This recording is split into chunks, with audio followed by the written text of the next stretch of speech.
आज हम पढ़ेंगे हिंदी पद्य खंड से अध्याय 10 पथ की पहचान। पाठ का नाम है पथ की पहचान। इसके जो कवि हैं वे हैं हरिवंश राय बच्चन। तो आइए हम इनका स्मरणीय तथ्य देखते हैं। देखिए, हरिवंश राय बच्चन का जन्म सन 1907 ईस्वी प्रयाग में हुआ था। 1907 ईस्वी को प्रयाग में हुआ था। इनकी शिक्षा इन्होंने एमए और पीएचडी तक की शिक्षा प्राप्त की थी। इनके पिता का नाम था प्रताप नारायण। इनके पिता का नाम था प्रताप नारायण और इनकी रचनाएं देखिए, मधुशाला, मधुबाला, मधु कलश, निशा निमंत्रण, एकांत संगीत, सतरंगिणी, हलाहल, बंगाल का विभाजन, मिलन यामिनी, प्रणव पत्रिका, क्या बोलूं क्या याद करूं, नीट का निर्माण, फिर ये आत्मकथा है, दो चट्टाने और काबिलियत सौंदर्य में लिखेंगे। भाषा देखिए, सरल सहज खड़ी बोली। हरिवंश जी की जो भाषा थी सरल सहज और खड़ी बोली है। शैली गीतात्मक और इनकी जो शैली है वो क्या है, गीतात्मक। और छंद है इनका मुक्तक छंद। कौन सा छंद है? मुक्तक छंद। और इनका मृत्यु सन 2003 ईस्वी में हुआ था। इनका मृत्यु 2003 ईस्वी में हुआ था। इस प्रकार से जब जीवन परिचय आप लोग लिखेंगे, उनका जन्म, मृत्यु, रचनाएं, भाषा शैली, ये सब आपको उसमें लिखना है। तो हमने आपको हरिवंश राय बच्चन के बारे में संक्षिप्त में इनका स्मरणीय तथ्य बताया। आज हम पढ़ेंगे हरिवंश राय बच्चन का पथ की पहचान। चैप्टर 10 है पथ की पहचान। तो आइए हम पथ की पहचान का व्याख्या आपको बताते हैं। पूर्व चलने की बटोही बाट की पहचान कर ले, पुस्तकों में है नहीं छापी गई इसकी कहानी, हाल इसका ज्ञात होता है न औरों की जवानी, अनगिनत राही गए इस राह में उनका पता क्या, पर गए कुछ लोग इस पर छोड़ पैरों की निशानी, यह निशानी मूक होकर भी बहुत कुछ बोलती है, खोल इसका अर्थ पंथी पंथ का अनुमान कर ले, पूर्व चलने के बटोही बाट की पहचान कर ले। तो सबसे पहले बच्चों लिखेंगे आप लोग पथ की पहचान का आप लोग संदर्भ लिखेंगे। तो ये पद है तो लिखेंगे कि यह पद्यांश हमारी पाठ्य पुस्तक हिंदी काव्य में हरिवंश राय बच्चन की कविता पथ की पहचान से उद्धृत है। किससे लिया गया है? पथ की पहचान। और इसके कवि हरिवंश राय बच्चन हैं। उसके बाद से आप लोग को प्रसंग लिखना है। प्रसंग में लिखेंगे कि इसमें कवि कहता है कि हमें कोई भी काम करने से पहले सोच विचार कर उस काम को करना चाहिए। हमें कोई भी कार्य सोच विचार करके करना चाहिए। अगर एक बार लक्ष्य चुन लेने के बाद अगर आपको उस कार्य में अगर कठिनाई भी आती हैं तो उससे घबराना नहीं चाहिए। इसलिए किसी भी रास्ते पर चलने से पहले, कोई भी काम करने से पहले आपको सोच विचार करके ही उस काम को करना चाहिए। और जब अगर आप वो कार्य करने के लिए लक्ष्य अगर निर्धारित कर लिए तो उस बीच में कोई भी कठिनाई आए उससे घबराना नहीं चाहिए।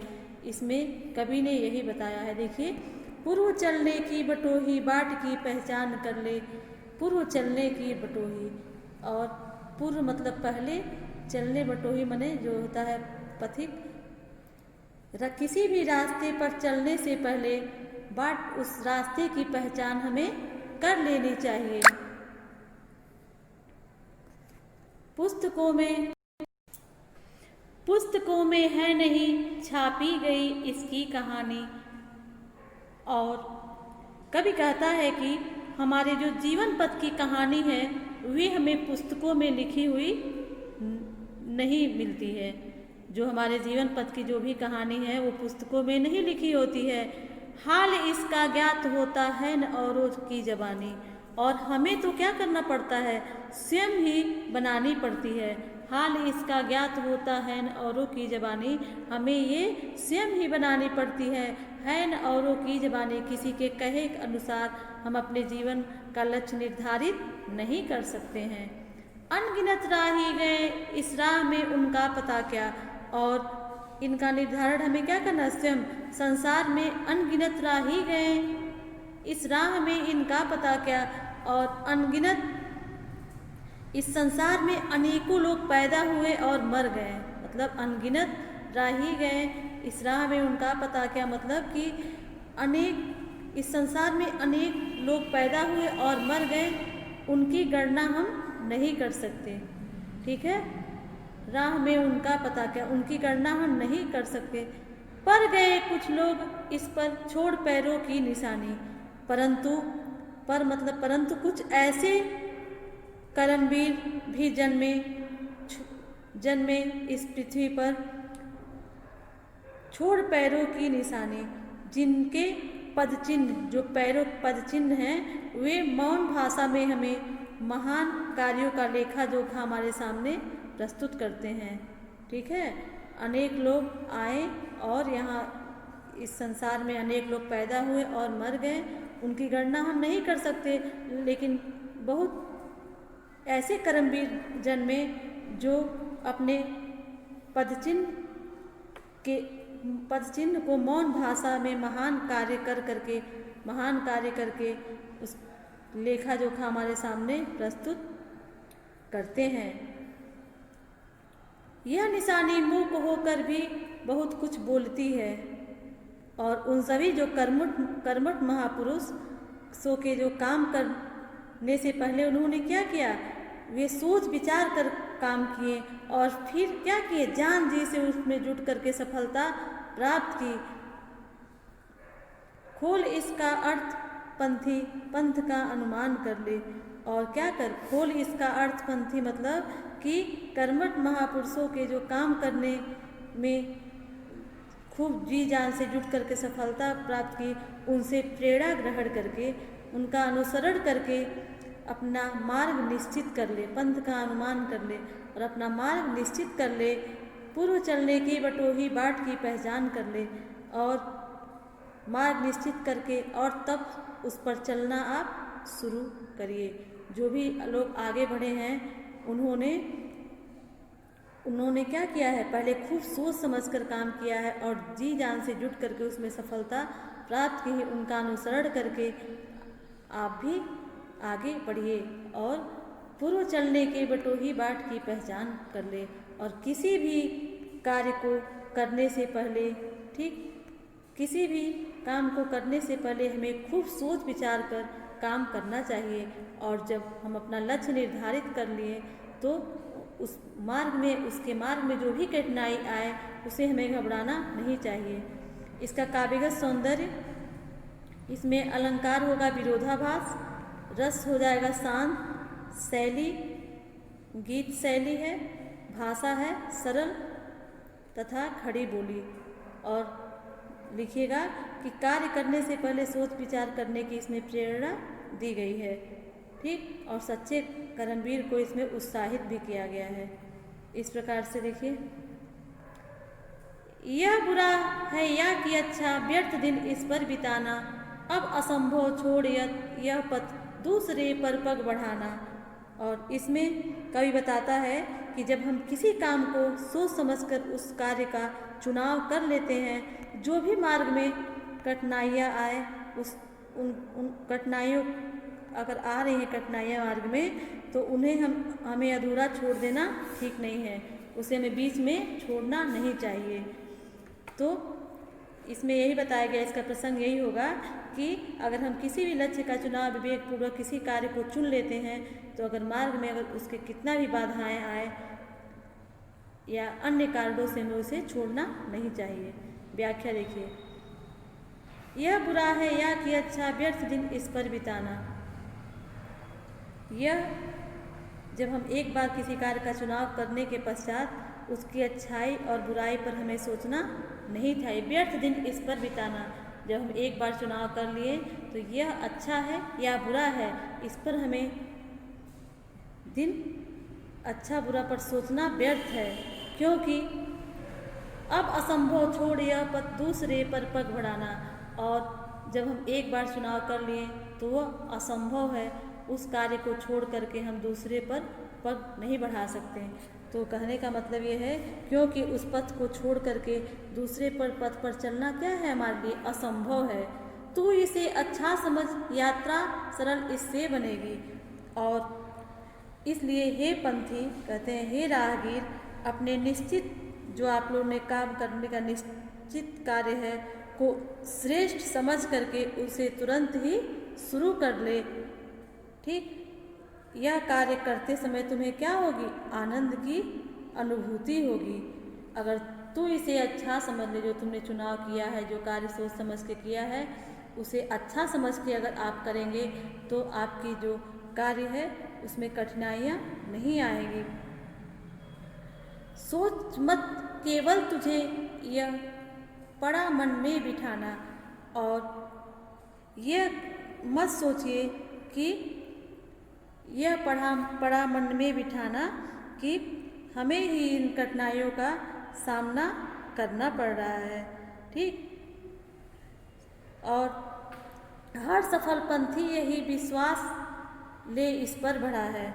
और यह ऐसा नहीं सोचना चाहिए कि कठिनाइयाँ तुझे ही उठानी पड़ रही है। देखिए, मन में बिठाना, यह मन में नहीं बिठाना चाहिए कि हमें कठिनाइयाँ केवल हमें ही उठानी पड़ रही है। वास्तविकता क्या है कि यह है कि जीवन में जिसे भी सफलता मिली है, ठीक, वह अपने कार्य को श्रेष्ठ समझता रहा है। जो अपने कार्य को श्रेष्ठ समझता है उसे ही सफलता मिली है। तो वही है दिया है, हर सफल पंथी यही विश्वास ले इस पर बड़ा है। तू इसी पर आज अपने चित्त का अवधान कर ले। और इसलिए क्या कर, तू अपने कार्य को श्रेष्ठ समझ करके सोच विचार करना है तो कार्य का चुनाव करने से पहले ही करो। ठीक है, अगर कार्य का चुनाव अगर आप लोगों ने कर लिया तो कार्य का चुनाव कर लेने के बाद उससे पीछे हटना नहीं चाहिए। ठीक, तो इसमें यही बताया गया है कि किसी कार्य को अगर विवेकपूर्वक चुनाव करके अगर हम करते हैं तो उसकी अच्छाई बुराई पर हमें व्यर्थ का समय नहीं बिताना चाहिए, क्योंकि जब हम उस पथ पर आगे बढ़े हैं, दूसरे पर चलना क्या है, असंभव है। और कठिनाइयाँ क्या होती हैं, कठिनाइयाँ तो हर लोगों के मार्ग में आती हैं। इसलिए कहते हैं कभी कि हे पंथी, अपने निश्चित कार्य को, जो आपने निश्चित किया है उस कार्य को श्रेष्ठ समझकर उसे तुरंत शुरू कर दे। यह कार्य करते समय क्या होगी, तुम्हें बहुत ही खुशी होगी। और यह ऐसा नहीं सोचना चाहिए कि कठिनाइयाँ तुझे ही उठानी पड़ रही है। और हकीकत क्या है कि जीवन में जिसे भी सफलता मिली है वह अपने कार्य को क्या किया है, श्रेष्ठ समझता रहा है, अपने कार्य को श्रेष्ठ समझता रहा है। इसलिए तू भी अपने कार्य को श्रेष्ठ समझो, और सोच विचार करना है तो कार्य का चुनाव करने से पहले ही कर लो। पूर्व चलने की बटोही बाट की पहचान कर ले। और किसी भी रास्ते पर चलने से पहले उस रास्ते की पहले पहचान कर लेनी चाहिए। इसका मतलब कि कोई भी कार्य सोच विचार कर लेना चाहिए। और अगर हम लक्ष्य का चुनाव अगर आप कर लिए हैं तो उस रास्ते में जो भी कठिनाइयाँ हैं उससे में घबराना नहीं चाहिए। इसका काव्यगत सौंदर्य होगा कि व्यक्ति को चुने हुए कार्यों को कैसे करना चाहिए, चुने हुए कार्यों को तन मन धन से जुट करके करना चाहिए। भाषा इसमें है सरल, सुबोध और खड़ी बोली। शैली है प्रवाहपूर्ण शैली, सरल, और इसमें रस है शांत, अलंकार है इसमें अनुप्रास। है अनिश्चित किस जगह पर सरित गिर गह्वर मिलेंगे, है अनिश्चित किस जगह पर बाग बन सुंदर मिलेंगे। और इसमें कवि बताता है कि जीवन पथ में जो आने वाले जो भी हमारे जीवन में दुख सुख आते हैं उसके प्रति कवि ने हमें सचेत किया है। और सचेत करते हुए क्या कह रहा है कि मनुष्य को निरंतर आगे बढ़ते रहना चाहिए और इसमें आगे बढ़ने की प्रेरणा दी गई है। तो कवि कहता है कि हे मुसाफिर, हे जीवन पथ के मुसाफिर, मतलब जीवन पथ पे आगे बढ़ने वाले, यह नहीं बताया जा सकता है अनिश्चित किस जगह पे, यह अनिश्चित है, यह नहीं बताया जा सकता है कि किस जगह पर तुम्हें, किस तेरे मार्ग में, अगर तू अपने जीवन पथ पर आगे बढ़ रहा है तो तेरे मार्ग में किस स्थान पर सरित मतलब नदी मिलेगा, गिरी मतलब और पर्वत गुफाएं मिलेंगी। और ये क्या है, अनिश्चित है कि जब आप अपने जीवन मार्ग में आगे बढ़ रहे हैं तो किस स्थान पर आपको नदी, पर्वत और गुफाएं मिलेंगी और तेरे मार्ग में कब कठिनाइयाँ और बाधाएं आएंगी। ठीक, यह नहीं कहा जा सकता, ये अनिश्चित है कि कब आपको कठिनाइयों का सामना करना पड़ेगा, कब आपके रास्ते पे नदी, पर्वत, गुफाएं मिलेंगी। है अनिश्चित किस जगह पर बाग वन सुंदर मिलेंगे। और ये भी नहीं कहा जा सकता कि तेरे जीवन मार्ग में किसी स्थान पर आपको सुंदर वन और उपवन मिलेंगे और तेरे जीवन में कब सुख सुविधाएं प्राप्त होगी, यह भी निश्चित नहीं कहा जा सकता है कि कब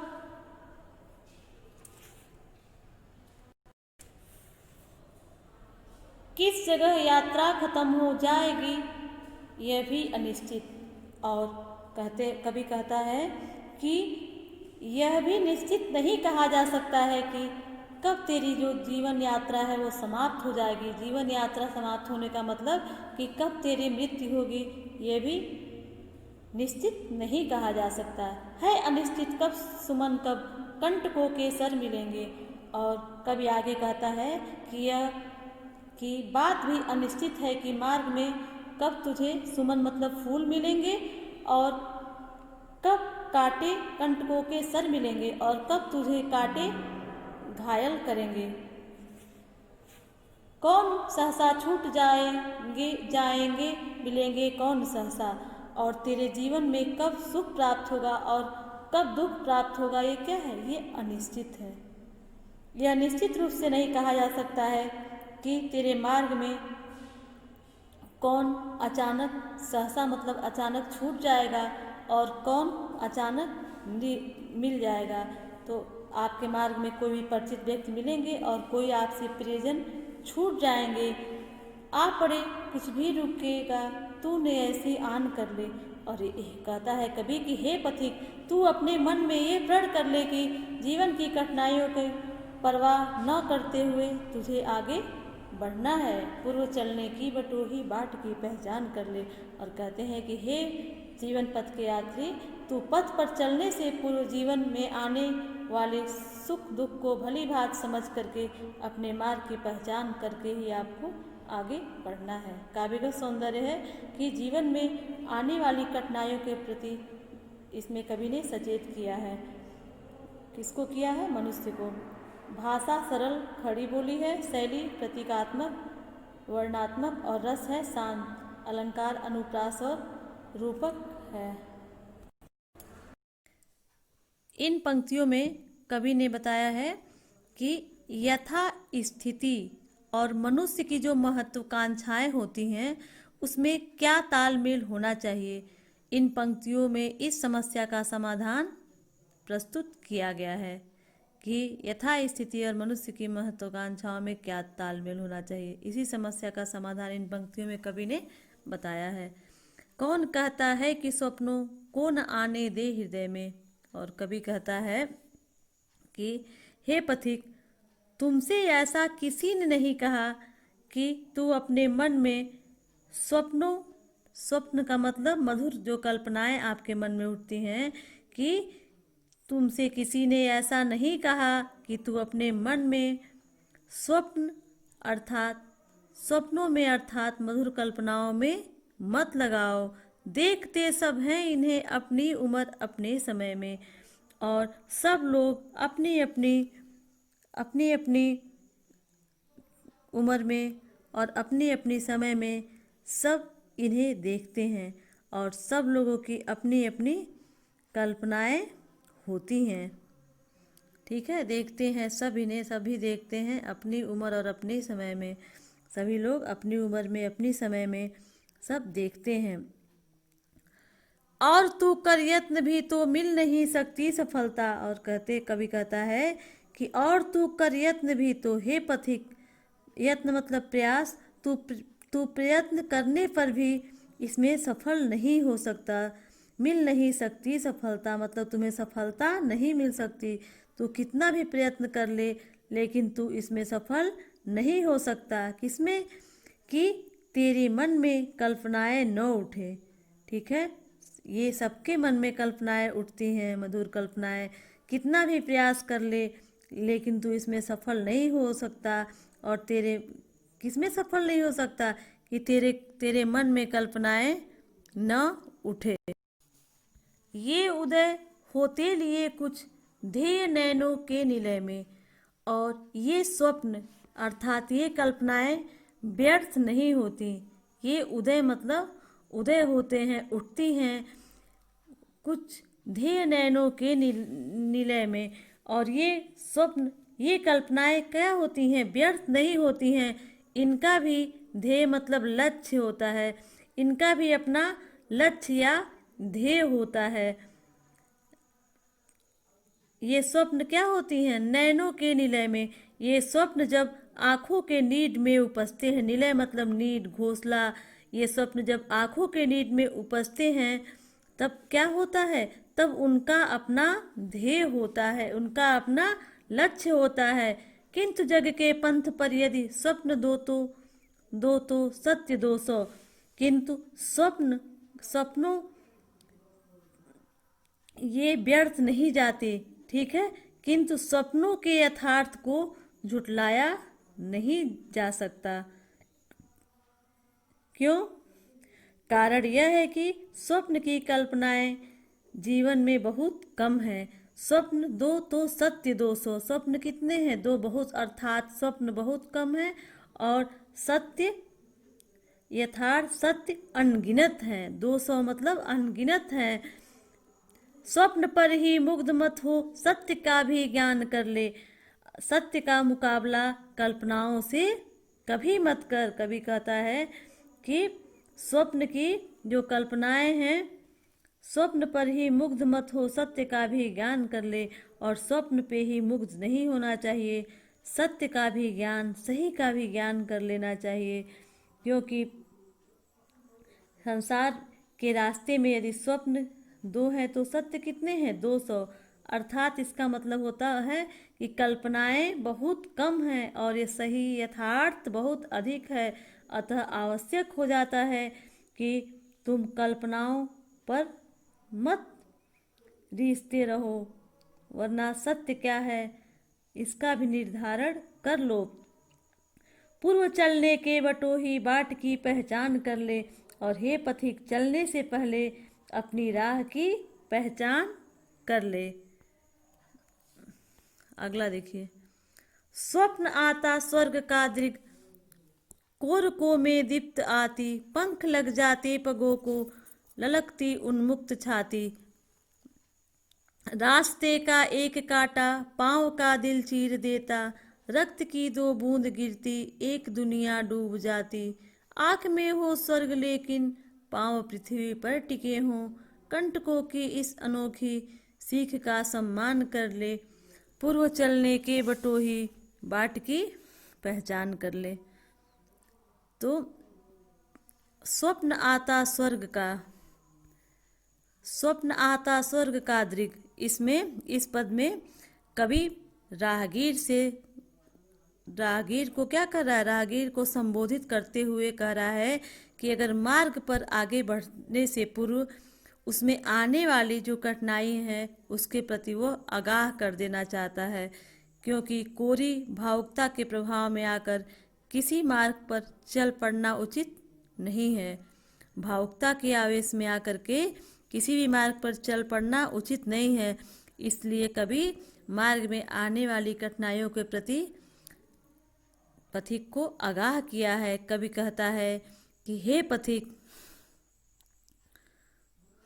स्वप्न आता स्वर्ग का दृग, कोरकों में दीप्ति आती। और भावुकता के आवेश में आकर किसी भी मार्ग पर आगे बढ़ने से पूर्व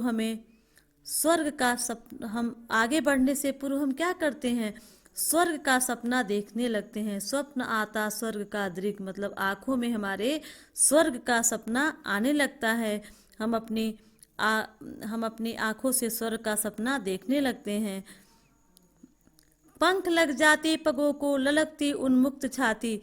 और जब हम स्वर्ग का सपना देखने लगते हैं, कब देखते हैं? भावुकता के आवेश में आकर किसी भी मार्ग पर हम आगे बढ़ने से पूर्व हम स्वर्ग का सपना देखने लगते हैं।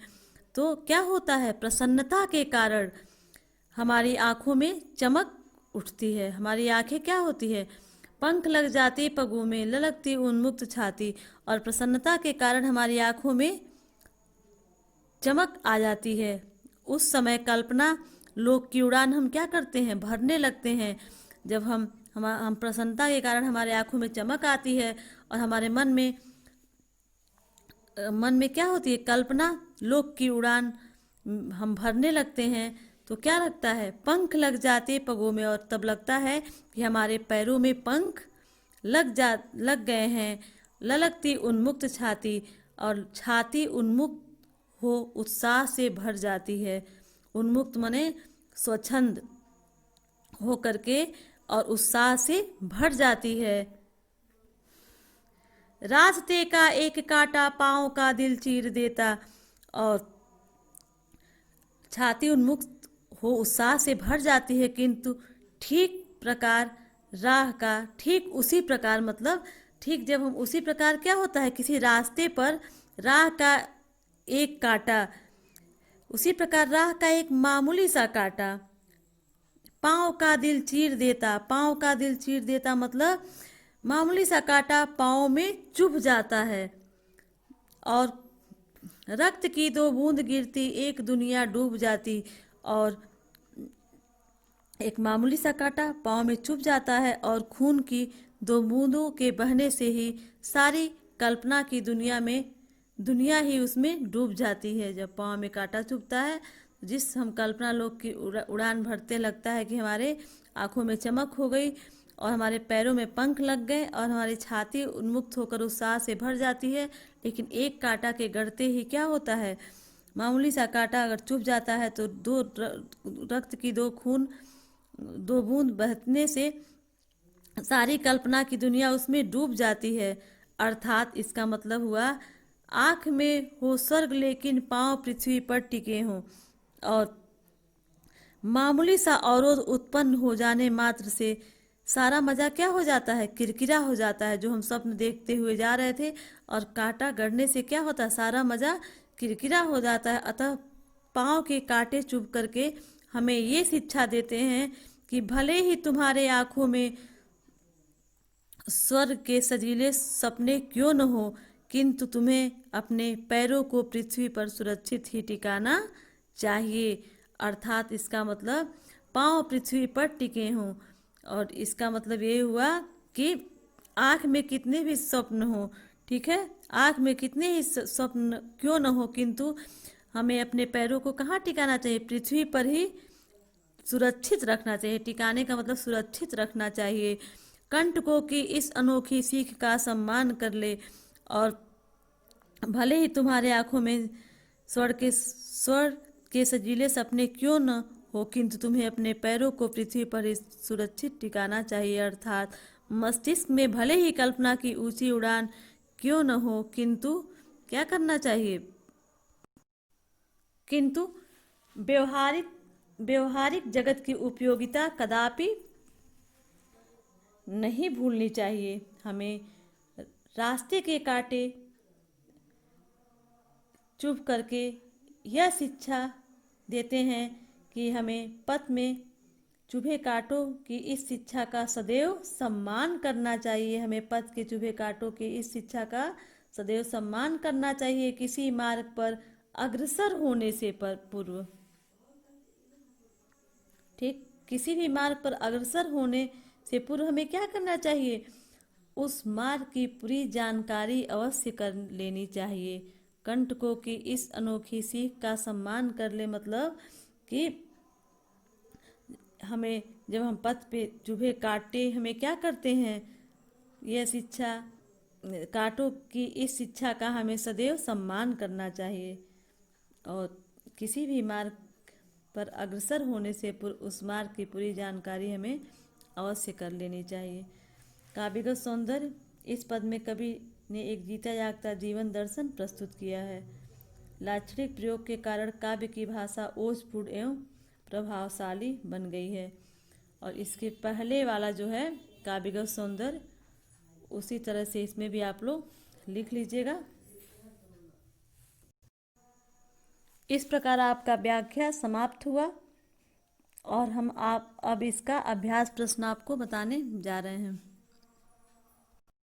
पथ की पहचान हरिवंश राय बच्चन जी का अभ्यास प्रश्न देखते हैं। तो आप लोग सबसे पहले बच्चन जी का जीवन परिचय, रचनाएं, साहित्यिक विशेषताएं, भाषा शैली आप लोग लिखिएगा। उसके बाद से पहला क्वेश्चन लिखिएगा। उसके बाद क से अंग तक संदर्भ सहित व्याख्या और काव्यगत सौंदर्य आप लोग लिखेंगे। ठीक, आपको इसका अर्थ और काव्यगत सौंदर्य बताया गया है, आप लोग इसे लिख लेंगे।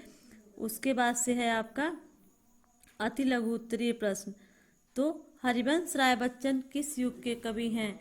हरिवंश राय बच्चन आधुनिक युग के कवि हैं। ठीक, दूसरा है बच्चन जी की किन्हीं दो रचनाओं के नाम लिखिए।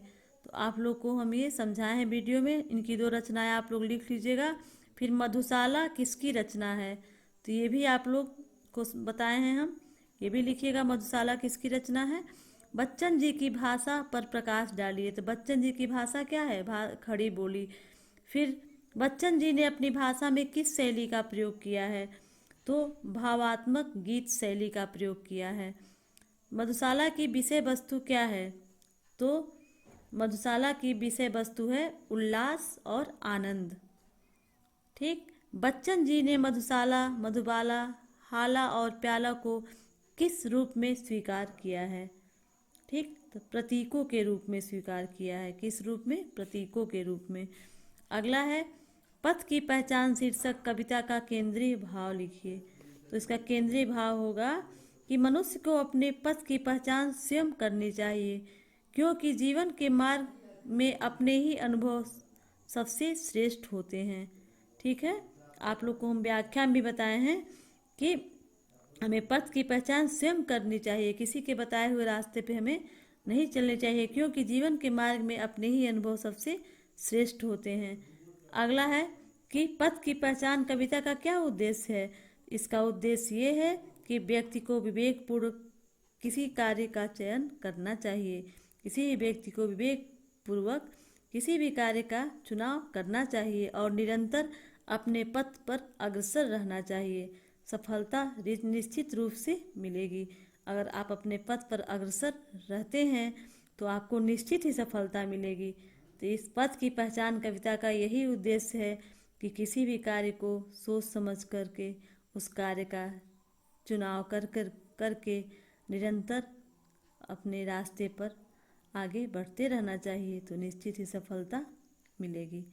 यह है काव्यगत सौंदर्य एवं व्याकरण बोध। ठीक, तो आप लोग लिख लीजिएगा इसका भी काव्यगत सौंदर्य और व्याकरण बोध लिख लीजिएगा। तो देखिए पहले का पूर्व चलने की बटोही बाट की पहचान कर ले। तो इसमें लिखिएगा किसी पथिक या राही को मार्ग पर चुनाव से पूर्व उसके विषय में भली भांति अवगत होना चाहिए। भाषा इसमें खड़ी बोली लिख दीजिएगा। शैली भावात्मक गीत शैली। फिर ब में देखिए रास्ते का एक कांटा पाँव का दिल चीर देता। इसमें रास्ते का एक कांटा पाँव को क्या करता है? चोटिल कर देता है। पाँव अर्थात रास्ते का एक कांटा अनेक मुसीबतें खड़ा कर देता है। ठीक है, रास्ते में अगर एक कांटा भी गिर जाता है तो अनेक मुसीबतें खड़ा कर देता है। भाषा खड़ी बोली, शैली भावात्मक गीत शैली है। फिर है रक्त की, इसमें प्रयुक्त अलंकार लिखना है। रक्त की दो बूंद गिरती एक दुनिया डूब जाती। और रक्त की दो बूंद गिरती एक दुनिया डूब जाती में अतिशयोक्ति अलंकार है अनिश्चित किस जगह पर बाग वन सुंदर मिलेंगे। और है अनिश्चित किस जगह पर बाग वन सुंदर मिलेंगे, इसमें संभावना अलंकार है।